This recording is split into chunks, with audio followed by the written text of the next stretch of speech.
Buongiorno e benvenuti o bentornati qui sul mio canale a Paris in Cucina. Allora, io ho ritrovato il famoso quaderno che non riuscivo a trovare quando dovevo fare la focaccia e mi sono rimesso un attimino a ricontrollare, a rileggere un po' le ricette che avevo segnato a suo tempo, eccetera.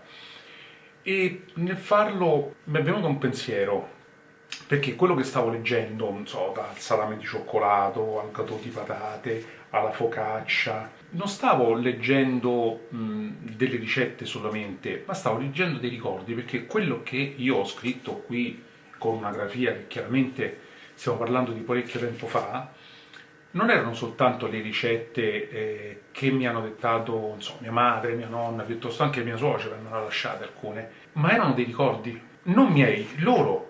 Quindi quello che poi mi è venuto in mente, oltre che essere dei ricordi, sono delle memorie di una storia diversa da quella che noi viviamo oggi. E quindi tra le varie ricette che ho visto ho letto le polpette al sugo. Può sembrare banale come ricetta, ma in realtà racconta qualche cosa di più di noi, anzi di chi ci ha preceduto. Facciamo una cosa, adesso vediamo la ricetta e poi dopo finisco il mio pensiero.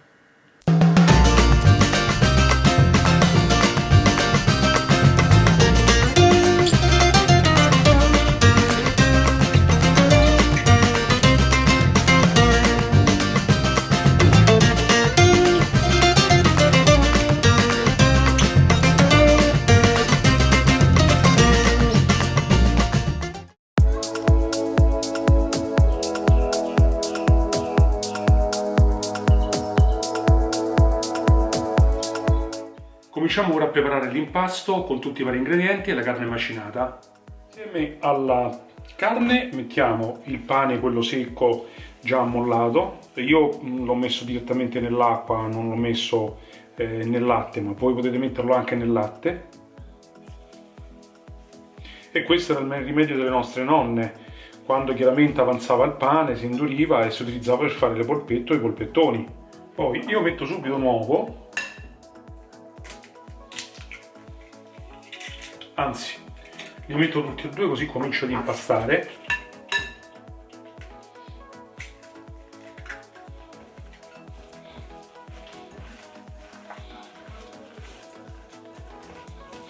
E dopo questa prima miscelazione all'impasto cominciamo a mettere il formaggio e cerchiamo intanto di dargli una prima incorporata, l'aglio granulare, il prezzemolo.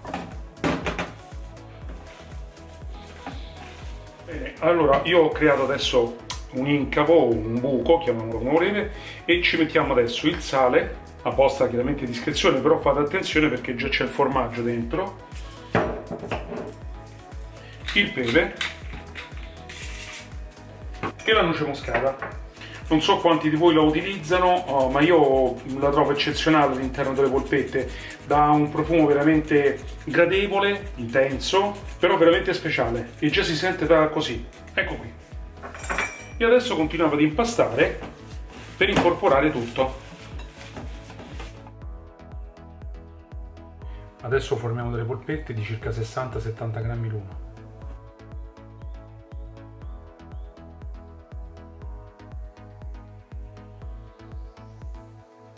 Mettiamo una pentola sul fuoco, una padella e un filo d'olio. Mettiamo l'aglio, io ho messo 2 spicchi, voi mettete quello che desiderate a vostro gusto. Ho già tolto l'anima interna. Bene, cominciamo a mettere adesso dentro le nostre polpettine.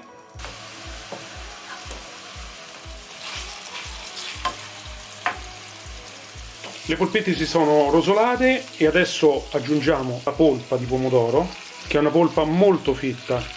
Lo vedete anche da voi, io ne metto parecchia perché poi chiaramente questo è un piatto che va assolutamente accompagnato con la scarpetta, non può essere altrimenti.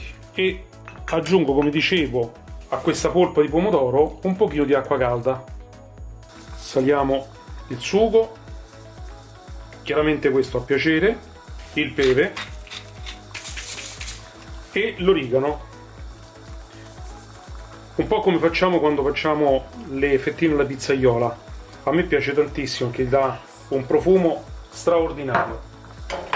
E lo lasciamo andare così per circa una quindicina di minuti, o comunque quando il sugo sia un po' ristretto.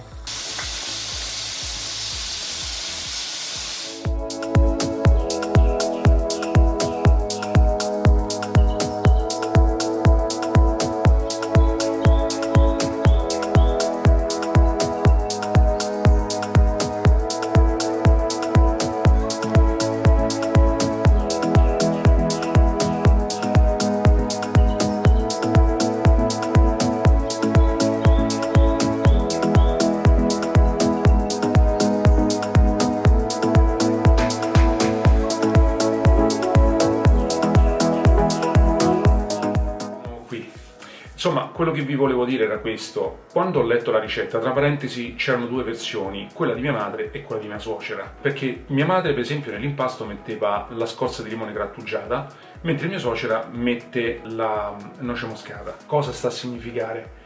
Che nonostante tutto stiamo parlando di un piatto, ripeto, che può sembrare banale, ma secondo me non lo è, racconta delle storie incredibili, perché le ricette che noi oggi abbiamo, quelle classiche, quelle tradizionali, in realtà sono storie, perché provengono da un'epoca completamente diversa dalla nostra. Io una cosa proprio sulle polpette che mi sono ricordato, che mi raccontò quei rari ricordi che ho di mia bisnonna Modesta, e che diceva che quando era un lusso avere quel poco di carne che si poteva avere allora, per farlo diventare più grande ci si metteva, quando andava bene, le patate, ma quando andava male, per modo di dire, il pane bagnato, che poi sono né più nemmeno quello che noi oggi utilizziamo, che però ci serve per rendere più morbido l'impasto. In realtà una volta era soltanto una questione di sopravvivenza. Quindi quando parliamo di queste ricette, che poi io voglio parlare di... ho fatto le polpette al sugo perché penso che parliamo soltanto dell'Italia, dal nord al sud, dalla Lombardia alla Sicilia. Io non credo che non ci sia almeno una ricetta che non parli delle polpette al sugo.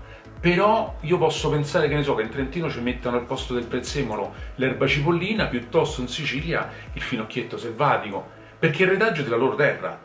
Quindi parliamo di noi con queste ricette. Ecco, a me quello che piacerebbe sapere da voi, che cosa racconta la vostra ricetta, che cosa ci mettete dentro che vi hanno lasciato le vostre nonne, le vostre zie, le vostre mamme, le vostre suocere, perché quello fa parte poi del nostro retaggio culturale, che poi noi portiamo quando faremo le nostre ricette o quando le facciamo trasformandole in un'altra cosa. Io spero di non avervi annoiato con questo mio video, era soltanto un pensiero che mi ha attraversato leggendo ciò che ci raccontano le persone a noi care che ci hanno preceduto. Tutto qua. Ci vediamo alla prossima ricetta.